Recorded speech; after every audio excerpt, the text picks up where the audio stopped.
summer reading project. Now, most of you guys know I'm dyslexic. Some people even call me illiterate. I only read on a 4th or 5th grade reading level, but my entire life I cannot consume enough information, enough content, enough books. I've probably read close to 200 books in my life, and they're all about real estate, self-help, motivation, fitness, anything high level.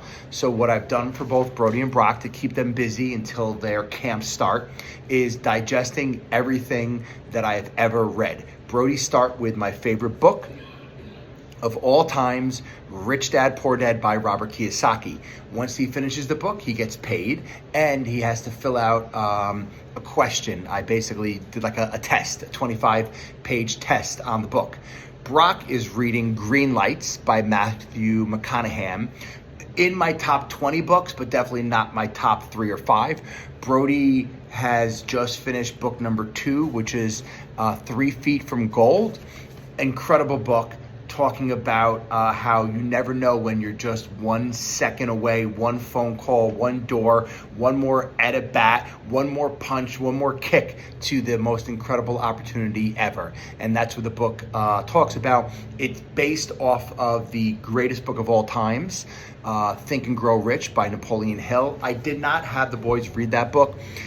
It's a little slow, it's a little dry. So that's why I did Think and Grow Rich. Brody is up to book number 3. I think we're gonna set him up with Cash Flow Quadrants by Robert Kiyosaki. That's the next book in the Rich Dad Chronicles. I've been pushing, and Brock already read this, which was The Secret.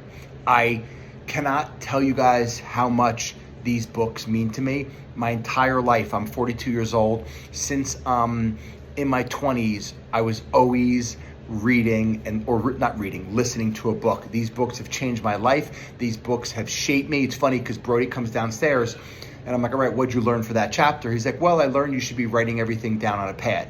I point to my desk. There's a pad there. He's like, I also read that it's not a goal unless you write it down. I point over here and he looks at my vision wall and it says what I'm going to do for the Carp family. So books is where I start the entire week off with the boys this week. And going throughout the summer, they could always make money by reading more books. The other thing I did, which I think every one of you guys should think about doing, is I brought my mother to my elder care attorney. And we've been working with him for multiple years, removing all of the assets out of her name and putting it in a family trust. That's just for her assets. To protect her against Medicaid and protect her against if, God forbid, she went into a nursing home. I cannot preach to you guys enough how important it is to protect